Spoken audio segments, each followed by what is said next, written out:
smartphones, we found that really that failed dismally. One person would have one subjective response, another person would have a different one, and you could almost end up with a small civil war occurring amongst a group of colleagues over the quality of light in their spaces. So I also think that that's got less value in terms of pursuit, in terms of our environments. But I think, going back to the aging population that you referred to before, I think the fact that we all know that as we get older, our eyes change. We need more light to see, to be able to read small print. It annoys me. I've got to keep switching the lights on in my kitchen to read, instructions how to cook something in the microwave or whatever else. Whereas 5, 10 years ago, I didn't need to do that. So it's something that we've got to consider, that as we do have a population working in our office environments where they're older, they need more light, whereas younger kids don't. How do you balance that? Is the trick. There's also a generational thing, I think, in offices, which I've observed, in that a lot of older people like to print things out and read a print copy, whereas younger people, it's the difference between digital natives and digital immigrants. I'm in my 50s and I'm a digital immigrant. Digital natives read things on screen, and they can be in quite dark environments because they are being lit by the flat screen illumination. And this is an interesting generational difference which causes all kinds of problems if you're trying to cater for individual need within the workplace when you've got different people with different needs. I think one of the issues that I want to move on to now is the issue of light and color. And to be our guide in this area, I want to introduce the third speaker from the seminar, the Light Volumes and Dark Matters seminar. David Batchelor is an artist and writer. His work is concerned above all things with color, a sheer delight in the myriad brilliant hues of the urban environment, and underlined by a critical concern with how we see and respond to color in this advanced technological age. David's recent exhibitions include Backlights in Sao Paulo and the Color Chart at MoMA in New York. David Batchelor lives and works in London. He's a senior lecturer in critical theory in the Department of Curating Contemporary Art here at the Royal College of Art. So let's hear what David had to say.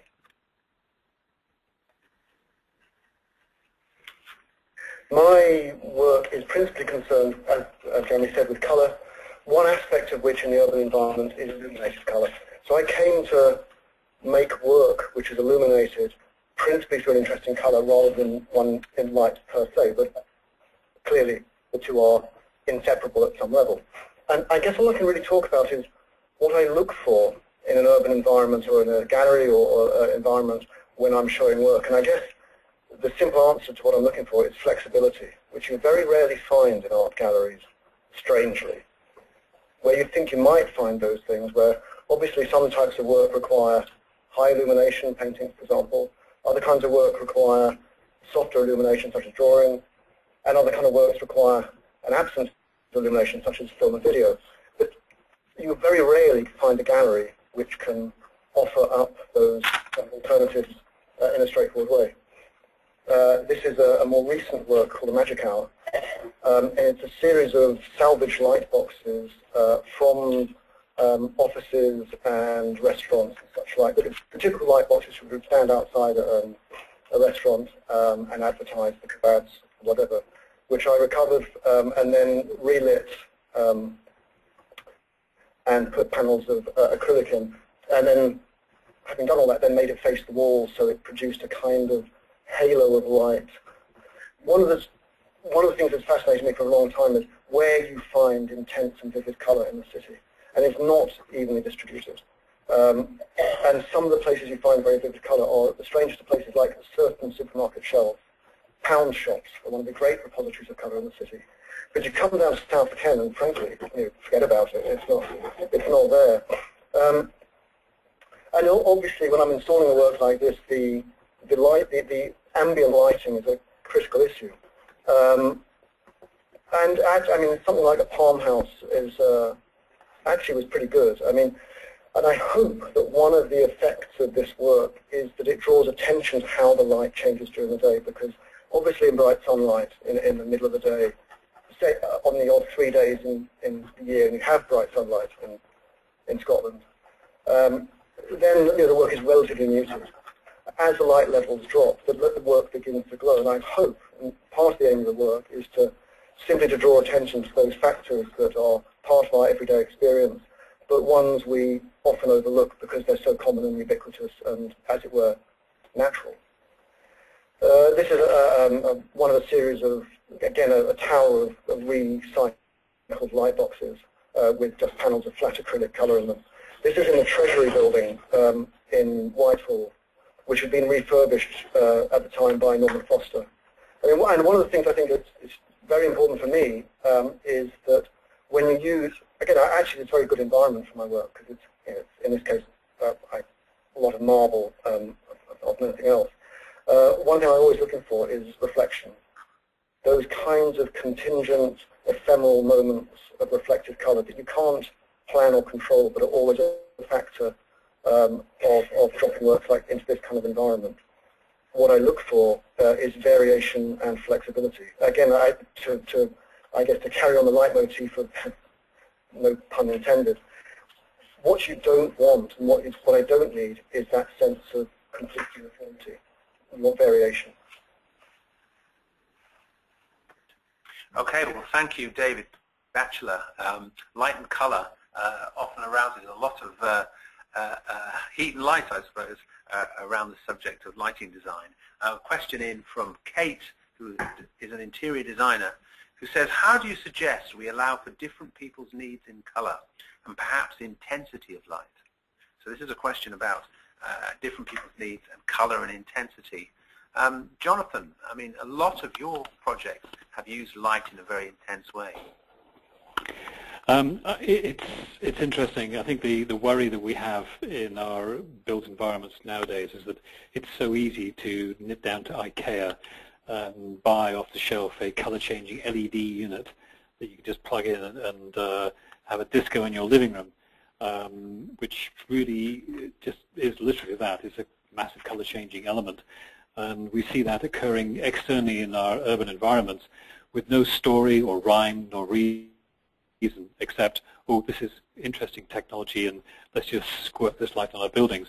That worries us as designers insofar as it would be great to have a story, a reason why you want to use a color, not just because it's my favorite color or your favorite color or the chairman's wife or husband's favorite color. And that's a big deal for us. I think the issue to do with subjective responses to color, it's a little bit like art in working environments. Some colors people respond well to, some colors other people respond less so to.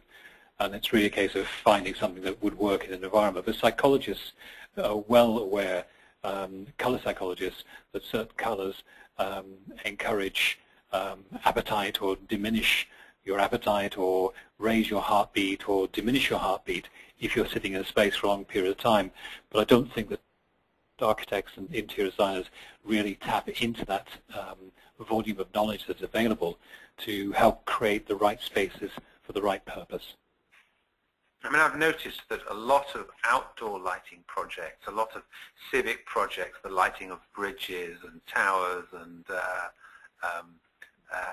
your own, Magna Center, using light in a very kind of creative and overt way, and introducing a kind of deliberately an artificial palette that isn't part of the kind of natural order of things. It's a bit what David Batchelor was talking about, but making some very, very exciting interventions in the built environment.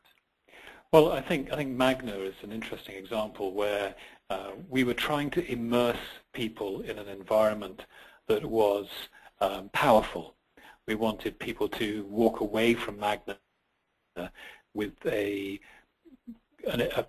feeling, a sensation, or an experience that was more than just an objective one. I think we've all become too much like couch potatoes, sitting on our sofas watching a TV. But it's far more appealing, we think, to be in an environment that sucks you in, that you're part of it, which is why I think some of the more successful theme park environments where you're watching a show and the lighting is illuminating the audience in response to what's happening on the screen is quite successful. But Magna for us was all about trying to create a powerful memory because you were part of it. I've got a question here from Craig, a designer, just come in. Is there a better color than the typical 3000 Kelvin of artificial light, say an optimum that suits people's needs? I don't know, Fred, you want to dive in here? Well, I think I won't answer it directly, but I'll say that I was fascinated by some of Claudia's research, which showed that the aging population with a macular degeneration had a yellowing cornea and preferred the bluer light, and while the younger person was, of course, more in tune with the more obvious, say, 3000 Kelvin. So I think everyone's needs are a little bit different. It goes back to the individual control of your own space again. Maybe there isn't an optimum, because how can there be if an older person needs 4,000 and a younger person needs 3,000? I mean, Jonathan, do you think? Sorry, I think it's also a cultural thing as well as a geographic condition. Yes. We've been lucky enough to work in both hemispheres and hot environments as well as cool environments. And by example, if we were to specify cool sources, 4,500, 5,000 degrees, 4,500 Kelvin in, say, Norway, we'd be shot by the people working in office environments because it's too cold. They actually prefer warmer light. Whereas if you work in, say, India or in some of the more warmer temperate, close to the equator countries, they prefer cooler sources. So I think if we're talking about sort of Western Europe in terms of the middle block, not heading up to Scandinavia, personally, I think we get responses back from people that do prefer a slightly cooler source, but it really depends on what happens when the sun goes down. If you have a working environment where you have, by daytime, the sensation, because the color temperature of the source is cooler, that there's more daylight suffusing into a space, we think that's very successful. However, when you go into those spaces in the evening and it's dark outside, it feels like someone's left the refrigerator door open. It's too cold, it's too crisp on your eyes, and perhaps what needs to be considered more by lamp manufacturers, luminaire manufacturers, is that we should have a situation where we have the ability to be able to tune the lamp, tune the source, so that you have cooler during the day and it gets a little bit warmer in the evening or when the sun goes down. Okay, so I think we've looked at light in architecture, light and color, light and design. We're going to move now on to the person who did the original research on which this webinar is based. I'm Jeremy Myson here at the Royal College of Art, and I'm now going to introduce Claudia Dutson, who was the Megaman Research Associate in the Helen Hamlin Center from 2008 to 2010. Claudia began her career in media consultancy and studied architecture at the University of East London. She graduated from the RCA with an MA in architecture in 2008, and her research has focused on the physiological and psychological experience of interior environments. She's just spent 2 very productive years with us in the Helen Hamlin Center, and she's the author of the Light Volumes and Dark Matters book. So this is what she told the seminar.